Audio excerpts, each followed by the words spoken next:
July 19, 1900, a man sits down for his morning coffee and reads his favorite newspaper, the San Francisco Call. He quickly turns to the story of a missing cat boat and two of its unfortunate occupants.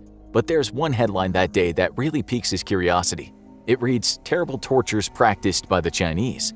He pushes his specs up his nose as he reads that nowhere on earth is any country so cruel and so devoted to fearful tortures, and that no place is so adept at devising new forms of martyrdom for the people they hate than in China.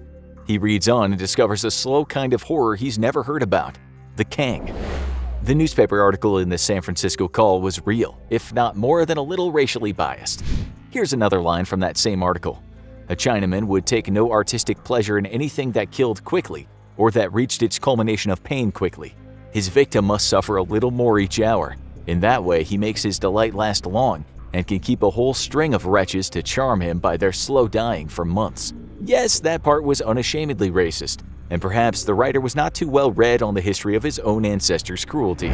But the Kang was certainly a real thing, and indeed it could have been a long drawn-out punishment. It might have sometimes ended in death, but as you'll see today, it took on lots of forms. Let's talk about perhaps the most basic form first, something you could find in China around the time the article was written. If you've ever seen the stocks that they used in Europe and the US back in the day, it looked very similar. The main difference is that even though the offender's head was surrounded by two pieces of wooden board fastened together, he or she could actually move a bit more. There were variations on this too, such as sometimes the boards prevented him from getting his hands to his mouth, which meant he could neither eat nor drink by himself. In this case, he had to rely on family or passers-by for their charity. Maybe he could use his hands, but since the boards might weigh as much as 15 kilograms, getting around and living a normal life was not easy in the slightest. The yoke was no joke. As the descriptive writer in that newspaper article wrote, he might be kept in his Kang till madness or death ends his sufferings. You can only imagine how painful it must have been to be strapped inside one of those things. Sure, the victim might have stayed low to the ground, but for how many weeks can a person do that? The other thing is, this was supposed to be a form of public humiliation, just as the stocks were. And like the victims of the stocks, the public might have been the opposite of charitable. Maybe the man in the Kang had stolen from people in the village, or worse, maybe he'd committed a violent crime. What do you think would have happened to him in that case? Yeah, he might have been pelted with rocks and his life might have ended soon after. It goes a long way back too, but we can't say how far back exactly. There's some text from the Great Ming Legal Code of 1397, which states that the victim should be held in the Kang in relation to the nature of the crime he's committed. The weight of the Kang was also correlated with the gravity of the crime, a crime that would have been stated on paper and nailed to the device. At first, the sufferer might be able to take the weight, but over time, it became hellish. Again, in the words of that news story, in a week the torturers have the felicity of seeing a maddened wretch stumble and fall around blindly, weeping and yelling with anguish. That's if he could eat by himself, or the local people felt sorry enough for him and fed him. If not, his life expectancy in the Kang was only a few days, since the lack of water would have killed him. As for lack of food, starvation might have taken a few weeks. On the bright side, a well-liked person in the Kang could have been taken care of, and in the end, he might have just lost a bit of face. The newspaper story failed to mention that part.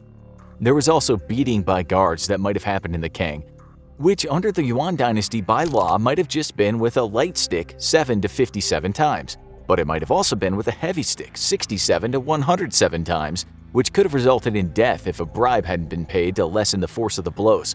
The death would have been slow and usually a result of infected cuts. Remember, this was for lesser crimes too. For example, under the Yuan Code of 1277, 133 offenses could lead to execution, but under the Qing Code of 1740, a whopping 813 offenses merited the death penalty, usually by strangulation or decapitation, and to a lesser extent, slow slicing. With that in mind, Kang really was the least of an offender's worries. Believe it or not though, what we've talked about so far is the less brutal form of the Kang. We guess it's just a matter of perspective though. Would you prefer the chance to live on or just have your death over and done with quickly? Let us explain. Sometimes the person could move with the Kang, but other times the person would have the board fastened around their head and they would also be kept in a kind of wooden cage. Again, this might have happened in a public place as a means to show others what happens if someone created disorder. They might also have been left there until they died. The fear factor was described like this in legal text. If you govern by punishment, the people will fear. Being fearful, they will not commit villainies. There being no villainies, people will be happy. Its reasoning is as old as time, but time has shown us that sometimes the real villains might be the ones doing the punishing. That's why in China, like elsewhere, more barbaric rulers who had a penchant for the cruel and unusual were often replaced with reformists. In this respect, the killer form of the Kang might be seen as less brutal than other Chinese punishments in history, such as being cut to pieces, or boiled alive, or being slow-sliced to death. Then there was beheading, which was seen by people in China back in the day as less preferable to hanging.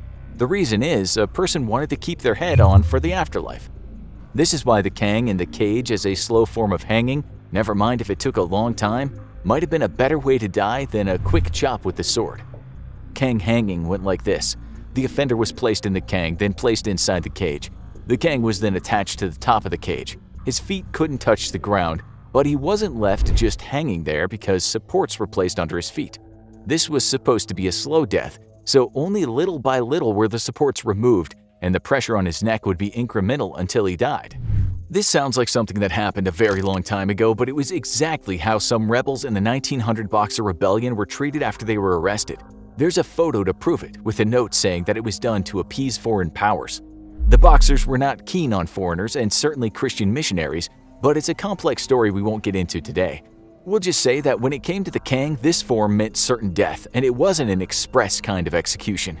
We've also seen other photos, one of them likely taken by a French person because it explains in French that a woman is sentenced to death by strangulation in the Kang. Now, you need to watch weird punishments handed out instead of prison, or have a look at smallest crimes that'll get you the biggest punishments around the world.